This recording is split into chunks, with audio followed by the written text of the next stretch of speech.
ladies and gentlemen, it is always a pleasure to be back to teach you English. Today we are going to learn 12 tenses. Uyu munsi tugiye kwiga isomo ryiza. Tugiye kwiga ibihe 12 by'icyongereza. My friend, let me tell you something. After knowing how to use these 12 tenses and knowing irregular verbs, learning English and speaking it is going to be so easy for you. Numara kumenya neza ibi bihe 12 by'icyongereza, warangiza ukamenya irregular verbs, kuvuga icyongereza bizakorohera ndetse no kukiga bizakorohera. So I'm going to go through these 12 tenses to make sure that you understand them so well. Ngiye kumera nk'ukorera summary cyangwa se incamake y'ibi bihe uko ari 12. Ndetse n'ikindi turi no kurangiza ndaza kukwigisha izindi irregular verbs kuko turi hafi kugenda tuzirangiza. I want to make sure that you learn on this channel and be able to speak what you learn. Before we dive into the lesson, I would like to let you know that if you need a book to teach you English, we have the books that can help you. Ndashaka kubwira yuko ukeneye igitabo cyo kugufasha kwiga icyongereza turabifite byagufasha. Dufite igitabo kirimo regular verbs, inshinga zikurikiza amategeko, na irregular verbs, inshinga zidakurikiza amategeko, ndetse n'ikindi hakaba harimo inshinga zisobanuye mu cyongereza no mu kinyarwanda. Alright, tukaguha n'ingero z'uko wakoresha izo nshinga. So if you need that book, ushaka watwandikira tukakikugezaho. Ikindi nanone, if you need grammar book, ukeneye igitabo cy'ikibonezamvugo, nacyo wakibona, ndetse ukeneye n'igitabo kirimo dialogue, ibiganiro by'icyongereza bisobanuye no mu kinyarwanda, nicyo nacyo wakibona. Ukeneye dictionary cyangwa se icyongereza n'ikinyarwanda vocabulary cyangwa se inyunguramagambo, icyo gitabo nacyo wakibona. Ukeneye igitabo kirimo phrasal verbs and idioms, nicyo nacyo wakibona. So if you need a book to help you learn, do not hesitate to let us know. Ntutinde kuba wabitumenyesha kugira ngo tugufashe. And for now we are applying for DV lottery. Dushaka twakora application yo kuba wajya muri Amerika ndetse no gukorerayo. Ntabwo ari ibintu bihenze. So if you need it, you can contact us on 078-029-3112. Ikindi dushaka twakwigisha icyongereza neza tukagukurikirana kuva uri gutangira kugera urangije, cyangwa se waba hari ibyo usanzwe uzi ushaka kubyongera nabwo tukaba twakwigisha. So if you are in USA, Canada, Europe, or any part of the world and you feel like you want to improve your English, my friend, we can teach you. Uri muri Amerika, muri Canada, muri Europe, ukaba wumva ushaka kongera icyongereza cyawe ndetse n'ahandi ku isi, twakwigisha, my friend. Ikindi, uri muri state ya Dallas, ukaba uri muri Texas, ukaba uri muri Kentucky, ukaba uri muri Arizona, wifuza igitabo, cyangwa se uri muri Canada wifuza igitabo cy'icyongereza, wowe utwandikire. Dufite ukuntu igitabo kiri buze guhita kikugeraho bitarenze iminsi 3. Alright, now let's dive into the lesson of today. Reka twinjire mu isomo ry'uyu munsi. And you know that when we are learning tenses, we have to start with simple present or present simple. Wayita simple present cyangwa se ukayita present simple, byose ntacyo bitwaye. Simple present rero mu kinyarwanda niyo twita indagihe. Noneho simple present ngiye kugenda nkubwira uburyo ikoreshwamo, ntabwo ndibuze kukubwira uburyo ikora cyangwa uburyo ikorwamo. Oya, ibyo nabirangije. Ubu none ngiye kugenda ngera kuri tense, iyo tense ngusobanurire uburyo ikoreshwamo. So then I'm going to start with the simple present. Simple present mu kinyarwanda niyo twita indagihe. Indagihe, hari abantu basobanura bavuga yuko simple present ngo ari ibintu biri kuba nonaha. No, that is not simple present. Simple present ntabwo ari ibikorwa biri kuba nonaha, ahubwo simple present ni ibikorwa bigenda byisubiramo. Mu yandi magambo mu Kinyarwanda twavuga yuko ari ibikorwa bihoraho. Iyo niyo twita simple present. Okay? Noneho simple present dushobora kuba twayikoresha tuvuga action that happens regularly. Igikorwa kiba kikagenda kisubiramo, icyo gihe aba ari simple present. Ubu ushobora kuba wanatekereza nk'ibikorwa bigenda biba bikagenda byisubiramo. Urugero, niba ujya gusenga buri ku cyumweru, that is simple present. Niba iyo ugiye ku kazi utega bus, that is simple present. Niba ubyuka saa 12 buri munsi, iyo ni simple present. Igikorwa niba uzi ko ugikora kikagenda kisubiramo, that is what we call simple present. So the action that happens repeatedly, ibikorwa bigenda biba byisubiramo, that is what we call simple present. Now let me give you examples. Reka nguhe ingero. We can say the earth turns around the sun, cyangwa se the earth revolves around the sun. Ibyo byombi biravuze ngo isi izenguruka izuba. The earth turns around the sun, cyangwa se the earth revolves around the sun. Icyo gihe ndavuze ngo isi izenguruka izuba. Icyo ni igikorwa gihoraho. Kuva ari igikorwa kigenda kisubiramo, kimaze imyaka myinshi cyane kiba, n'ubu kiracyaba, kizakomeza kuba. Because it is repeated action, I'm gonna use simple present. Ni mpamvu ndi kuvuga ngo revolves, cyangwa se nkavuga ngo turns, izenguruka izuba. That is simple present. Another example, urundi rugero navuga ngo I wake up at 5:30 in the morning. Mbyuka saa 11:30 za mu gitondo. I wake up at 5:30 in the morning. Because that is something that I keep doing. Maze igihe icyo kintu yikora kimaze iminsi, n'ubu niko bimeze, nta nubwo nteganya kubihindura. In that case, I'm gonna need to use simple present. Nanone urundi rugero twavuga ngo I go to school on foot. I go to school on foot biravuze ngo njya ku shuri n'amaguru. I go to school on foot. Icyo gihe ndakoresha simple present kubera ko ni igikorwa nkomeza kugenda nkora kidahindutse, nkoresha amaguru iyo njya ku shuri. You can even say I take a bike when I'm going to school. I take a bike when I'm going to school bivuze ngo fata moto iyo ngiye ku shuri. I take a bike. Kumva ndikoresha take iri muri simple present.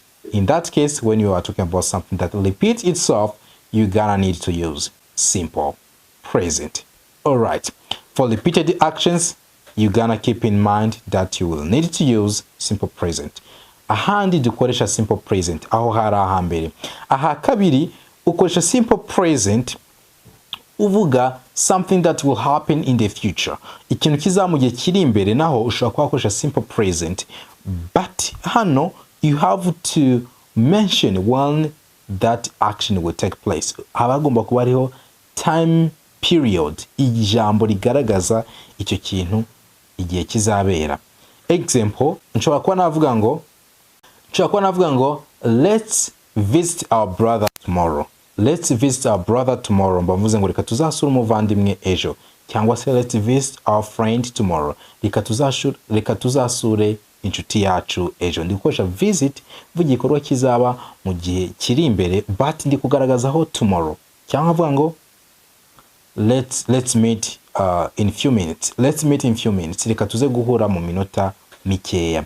Okay? Tunakoresha simple present turi gutegeka avuga ngo come here, ngwino hano. Come here, ngwino hano. That is imperative, ni igikorwa mba ndi gukora, ndi gutegeka, icyo gihe ukoresha simple present. Cyangwa se go out, sohoka, muri imperative, icyo gihe aba ari integeko, ukoresha simple present. Or I can say stop that, hagarika ibyo, stop that. That is simple present.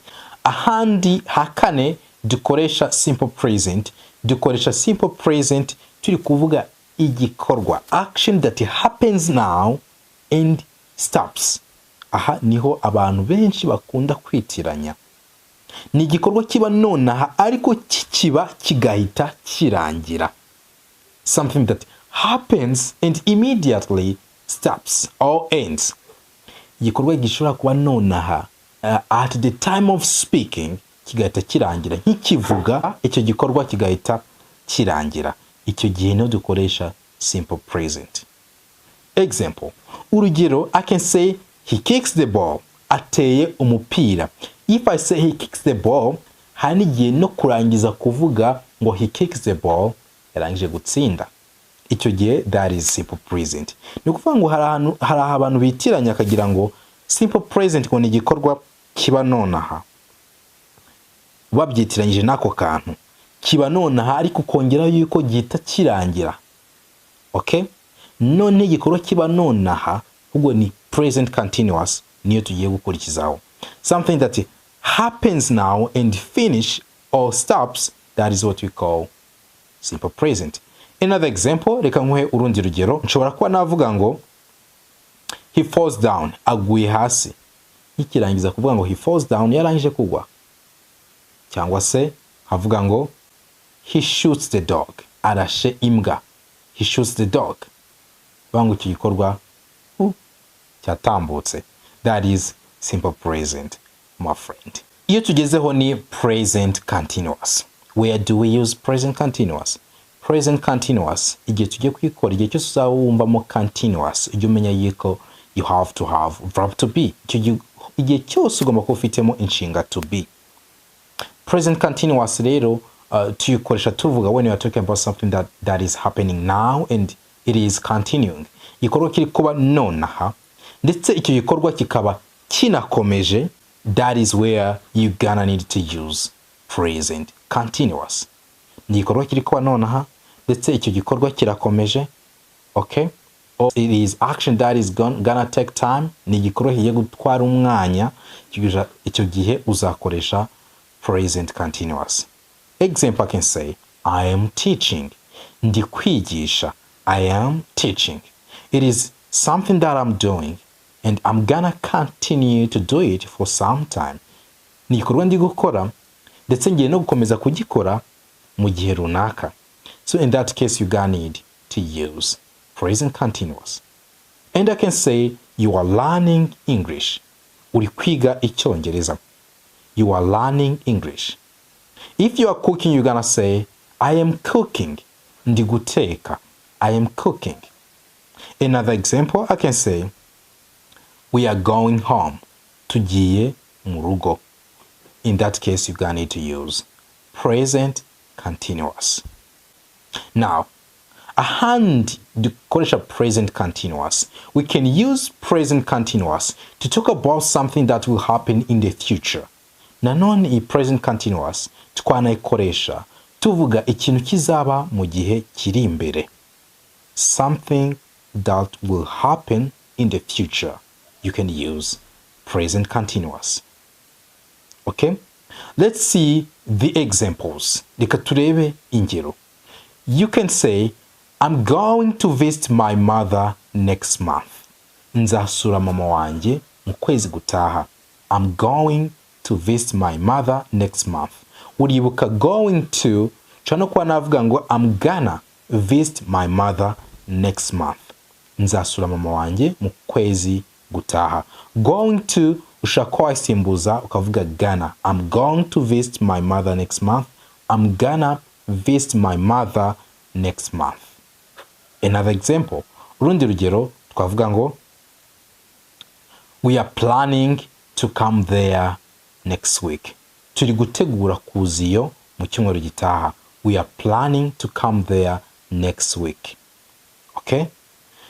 Uri nko muri Amerika ushaka kuvuga ko uzasura u Rwanda, ushaka kuvuga ngo I will visit Rwanda next year. Nzasura u Rwanda umwaka utaha.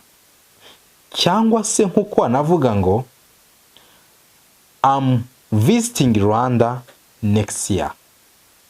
I will visit Rwanda next year. Nzasura Rwanda umwaka utaha.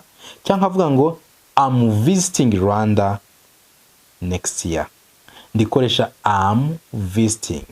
Uvuga ngo ndikoresha present, ni kuvuga ngo ndi gukoresha present continuous to talk about something that will happen in the future. Ndikoresha present continuous mvuga ikintu kizaba mu gihe kiri imbere. That is present continuous. Nyuzemo iyo experience nanyuzemo rero niyo ndi gukoresha have nkongeraho lived past participle inshinga live. I have lived in USA for 2 years. Natuye muri Amerika imyaka 2. Cyangwa se abavuga ngo I have studied in Canada. Nize muri Canada. I have studied in Canada. Nize muri Canada. Vango ndi gukoresha have hongeraho studied. Studied ali past participle inshinga to study. Vango nize muri Canada ndi kuvuga experience nanyuzemo. Rero mu gihe turi gukoresha iyi present perfect hari amagambo uzakunda kubona, uzakubona since, ubone already, ubone na for. Amagambo cyangwa se never cyangwa ever azakunda kuba agaruka, cyangwa se n'irindi jambo yet. Since tuyikoresha turi kuvuga igihe ikintu cyatangiriye. Okay? Urugero navuga ngo I have been here since 2 o'clock. Narindi hano guhera saa 8. I have been here since 2 o'clock. Icyo gihe ndi gukoresha since ndi kuvuga yuko byahereye saa 8. Cyangwa se tugakoresha for dushaka kugaragaza igihe ikintu cyamaze, length of time. Example, urugero navuga ngo I have studied English for 1 year. Nize icyongereza umwaka. I have studied English for 1 year. Okay? Irindi jambo rikunda kugaruka ni ryitwa already. Abazi igifaransa iyi already niyo twita deja. Example, hari igihe nk'abashyitsi bashobora kuba bagusuye cyangwa se bageze mu rugo, noneho ukaba wabaza umuntu ngo have you seen our guest? Have you seen our guest? Ese wabonye abashyitsi bacu? Have you seen our guest? Ukabasubiza ngo yes, I have already met them. Yego, nahuye nabo cyangwa se nabonanye nabo. I have already met them. Kumva nshaka kwereka iryo jambo already. That is it. Okay? Noneho tugakoresha ijambo never turi guhakana. Okay? I have never seen that movie. Iyo filme sindayibona. Dukoresha never iyo duhakana. I have never seen that movie. Okay? Noneho iyo ubaza ugakoresha ever. Have you ever been to New York? Wari wagira muri New York. Have you ever been to New York? That is it, my friend. Now let's continue with present perfect continuous. Tugiye gukomeza kuri iyi present perfect continuous. Past continuous iyo tuyikoresha tuvuga action that happened in the past and took time. Igikorwa cyabaye mu gihe cyatambutse kigatwara igihe cyarangiza kikarangira. Icyo gihe uzakoresha present perfect continuous. Action that happened in the past took time and stopped. Igikorwa cyabaye mu gihe cyatambutse kigatwara igihe cyarangiza kikarangira. Example, urugero ushaka kuvuga ngo I'm exhausted because I've been learning. Ndananiwe cyane kubera ko nahoze nirukanka. I'm exhausted because I've been learning. Ukumva ijambo exhausted bisobanura to be very tired, kunanirwa cyane. I'm exhausted, ndananiwe, because kubera ko I've been learning. Ni igikorwa nakoze kare ariko cyarangiye ndetse cyantwaye umwanya. In that case nzavuga ngo I'm exhausted because I've been learning. All right.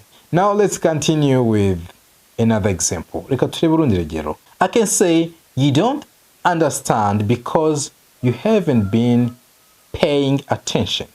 You don't understand because you haven't been paying attention. Ntabwo uri kubyumva kubera yuko utari wabyitayeho. You don't understand because you haven't been paying attention. Okay? Vango ni ibikorwa byabaye kare, ntabwo ni ibikorwa byarangiye, ntabwo wari wateze amatwi ndetse byarangiye muri that is past but it took some time. That is present perfect continuous. Ahandi dukoresha present perfect continuous tuyikoresha tuvuga igikorwa cyatwaye umwanya ndetse kikanakomeza kugeza igihe turimo. Past actions which continues to the present, igikorwa cyo mu gihe cyatambutse ariko kikaba kikomeje no mu gihe turimo, icyo gihe wakoresha present perfect continuous. Example, I can say I have been learning English for 2 years. Maze imyaka 2 niga icyongereza. I have been learning English for 2 years. Ruvango ni igikorwa natangiye kera ariko n'ubu ndagikomeje. I have been learning English for 2 years. Ruvango maze imyaka 2 niga icyongereza ndetse nkomeje no kwiga icyongereza. I have been watching this channel for 3 months. Maze amezi 3 ndeba iyi channel. I have been watching this channel for 3 months. Another example, I can say, how long have you been here?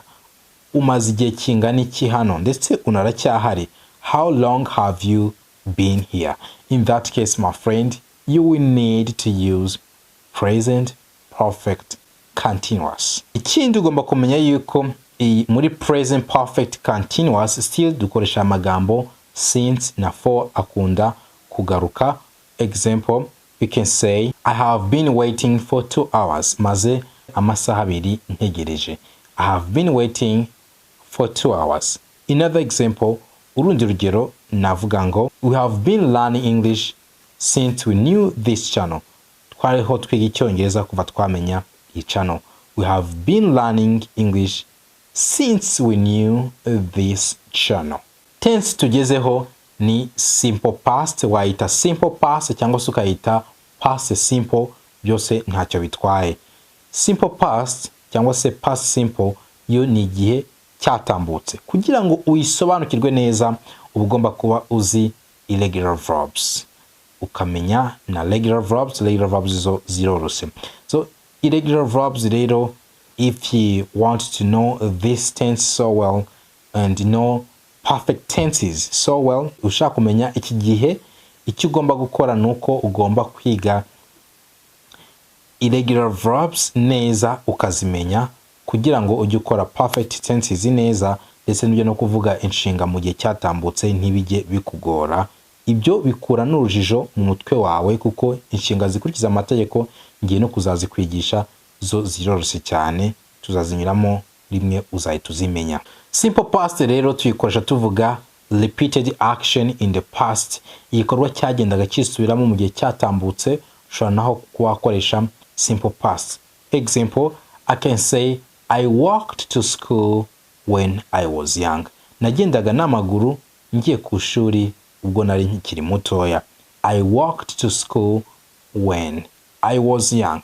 Ndi kuvuga igikorwa cyabaga mu gihe cyatambutse kikagenda kisubiramo, kandi wibuke ko ku nshinga zikurikiza amategeko twongeraho ed cyangwa se tukongeraho d mu gihe inshinga irangizwa na y ikurikiranye na consonant, tukaba twafata y tukahinduramo I tukongeraho ed. Urugero cry, cried, study, studied.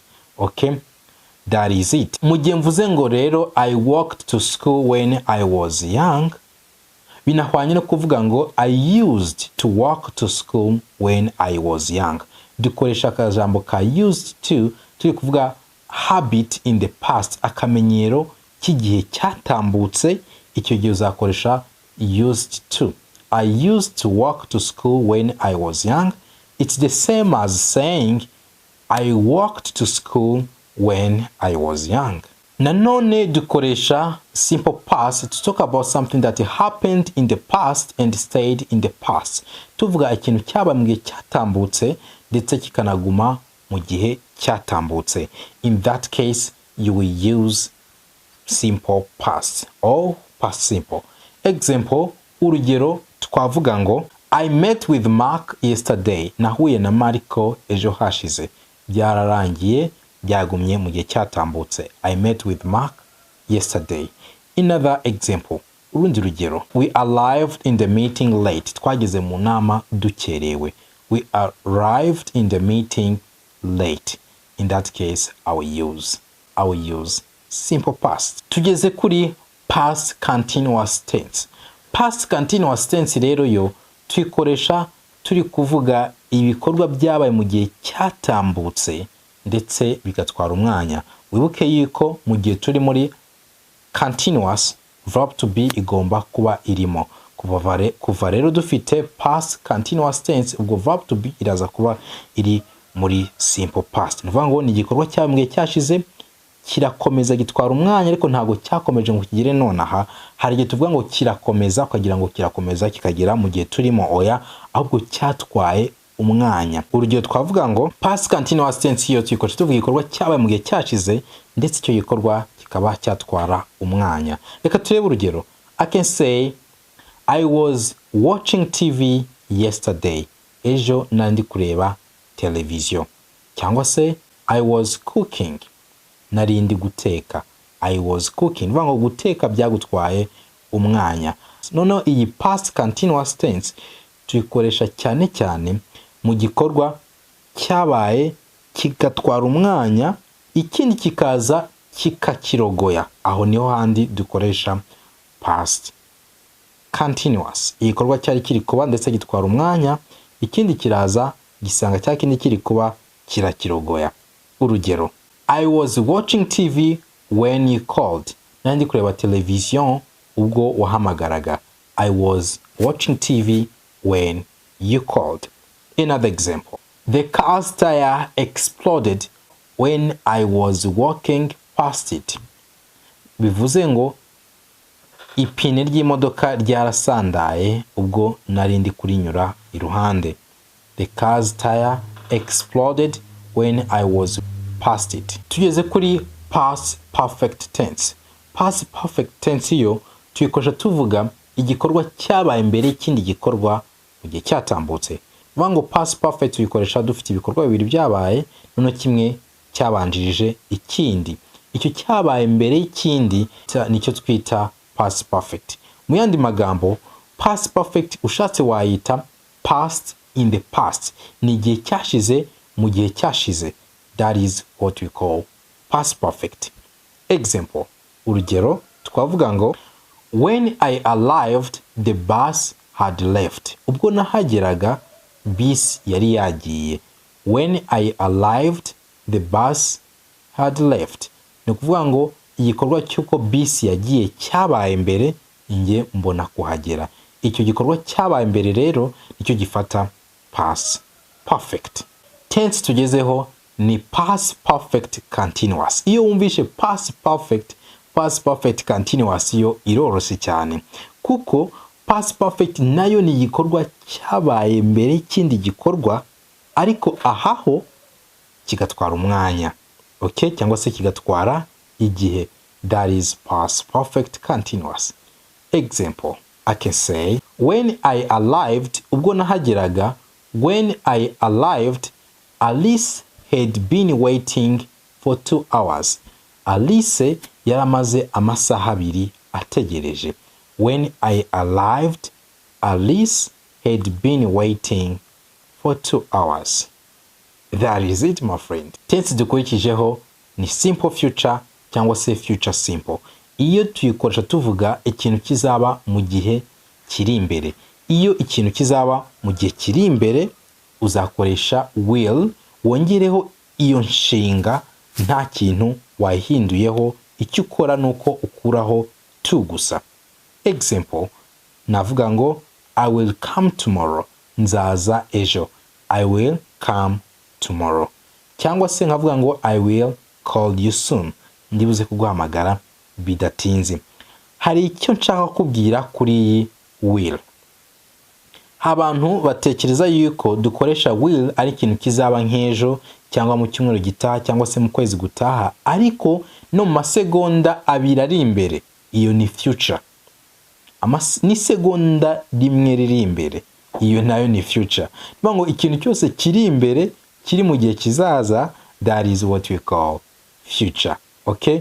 Iminota 5 iri imbere wakoresha future, iminota 10 isaha, gukomeza icyumweru, ukwezi, gukomeza, that is what we call future. Example, I can say I will call you in 5 minutes. Mu minota 5 ndibuze kuguhamagara. Anare byo bihwanye no kuvuga ngo I'm gonna call you in 5 minutes cyangwa se I'm going to call you in 5 minutes. Mu minota 5 ndibuze kuguhamagara. Another example, dukoresha will twavuga ngo I will send you the money when I get home. Ndibuze kohereza amafaranga ningeri muhira. I will send you the money when I get home. Last example, urugero rwa nyuma twavuga ngo I will wait for you. Nzagutegereza. I will wait for you. Tense tugezeho ni future continuous. Tuvuye kuri future cyangwa se simple future tugeze kuri future continuous. Future continuous ni igikorwa kiza mu gihe kiri imbere kigakomeza. Wibuke ko igihe turi muri continuous tugomba kwifashisha verb to be. Nivuga ngo iyi verb to be iraza kuba irimo, kandi igihe dufite future will igomba kuba ihari. Rero igihe dufite nanone will, inshinga bikurikiranye igomba kuba nta kintu yahindutseho. Now let's see the examples. Reka turebe ingero. I can say at 4 p.m. tomorrow I will be working. Ejo saa 10 z'umugoroba nzaba ndi gukora. At 4 p.m. tomorrow I will be working. Okay? Nzaba ndi gukora. Nubwo ni igikorwa kiza mu gihe kiri imbere ndetse gikomeje kuba cyaba, icyo gikoresha future continuous. Now let's see another example. You can ask me, ushobora kwambaza ngo will you be teaching at 5 p.m. Ejo saa 11 uzaba uri kwigisha. Will you be teaching at 5 p.m. nkaba nakubwira ngo sure, yego. I will be teaching at that time. Nzaba ndi kwigisha icyo gihe. I will be teaching at that time. Nzaba ntari kwigisha navuga ngo I won't ihwanye no kuvuga ngo will not. I won't be teaching at 4 p.m. saa 11 za nimugoroba ntabwo nzaba ndi kwigisha. I won't be teaching at 4 p.m. Alright, tugeze kuri future perfect. Niba wibuka neza nakwigishije past perfect. Past perfect rero ni opposite ya future perfect. Past perfect reka nyigusubiriremo. Past perfect ni igikorwa cyabaye mbere y'ikindi gikorwa mu gihe cyashize. Ariyo nakubwiye ngo ni past in the past, ni igihe cyashize mu gihe cyashize. None future perfect nayo ni past in the future, ni igihe cyashize mu gihe kiri imbere. Bivuga ngo hari ibikorwa bizaba mu gihe kiri imbere ari bibiri, ikizaba mbere y'ikindi gikorwa icyo nicyo twita future perfect. Ikizabanziriza ikindi, that is future perfect. Let's see the examples. Tukuvuga ngo when you are alive I will have left. Nuhagera nge nzaba nagiye. Nk'urugero, wowe ushobora kuri kuvuga ngo uzahagera saa 7 nge nkaba nzagenda saa 6:30. Niba nzagenda saa 6:30 wowe ukahagera saa 7, icyo gihe navuga ngo when you are alive, igihe uzahagerera I will have left, nge nzaba nagiye. Nukuvuga ngo nge nzaba nakoze igikorwa mbere yuko we ugira ikindi gikorwa ukora. Bivuga ngo wowe uzakora igikorwa cyo kuhagera, nge nangije gukora igikorwa cyo kugenda. I will have left when you arrived. Nukuvuga ngo nshatse natangiza iyo nteruro y'inyuma nkavuga ngo I will have left when you arrived. Nzaba nagiye nuhagera, cyangwa se nkavuga ngo nuhagera nzaba nagiye. When you arrive I will have left. That is future perfect. Let's see another example. Reka turebe urundi rugero. We will have known it, tuzaba twabimenye when teacher will plan to teach it. Ubwo teacher cyangwa se ubwo mwarimu azaba ari gutegura kubyigisha. We'll have known it when teacher will plan to teach it. Future perfect continuous yo ikaba inasa na future perfect, aho bitandukanye nuko aho tuba tuvuga ku gikorwa kizatwara igihe nta kindi. Example, when you are alive nuhagera I will have been living. Uzasanga nge ndi kugenda. Nukuvuga ngo wowe nshobora kuba mfite indege nzagenda saa 7, noneho wowe ukavuga ngo uzahagera saa 6:30. Kugira ngo ujye kuhagera saa 6:30 ukazasanga ngewe nzaba ndi kwigendera ngiye ku kibuga cy'indege. Okay? In that case chakwa navuga ngo when you alive nujya kuhagera cyangwa se nuhagera I have been living, nzaba nashogosheye nigendeye. When you alive I will have been living. That is future perfect continuous. This brings us to the end of our lesson today. Ibi tugejeje ku musozo w'isomo ryacu uyu munsi. Mbere ko turangiza ngiye no kukwigisha irregular verbs, and I want to remind you, if you feel like you want to support us, you can use our Momo Pay to give your contribution to this channel, my friend. Now let's continue with irregular verbs. Tubone turangize. Izi nshinga tugiye kwiga zirahindagurika. Simple past na past participle biba bitandukanye na infinitive. Iyi nshinga ya mbere ni eat, simple past ni ate, past participle ni eaten, bisobanura kurya. Eat, ate, eaten. Indi ni beat, bait, beaten, bisobanura gukubita. Tugakurikizaho drive, drive bisobanura drove, driven bisobanura gutwara, nko gutwara igare. Drive, drove, driven. Inshinga ikurikiyeho ni give, simple past ni gave, past participle given, bisobanura gutanga. Next verb is forgive, simple past forgave, past participle forgiven, bisobanura kubabarira. Next verb is strive, simple past strove, past participle striven. To strive ni guharanira kugera ku kintu. Strive, strove, striven. And next verb is shake, simple past ni shook, past participle shaken, bisobanura gucugusa ikintu. That is shake, shook, shaken. Next verb is forsake. Forsake ni gutererana.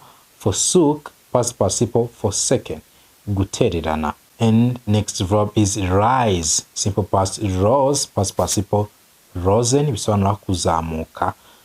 And the last one is arise, simple past arose, past participle arisen, bisobanura guhaguruka.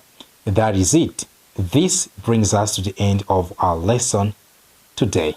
Now we are going to continue next day. I love you so much. See you tomorrow.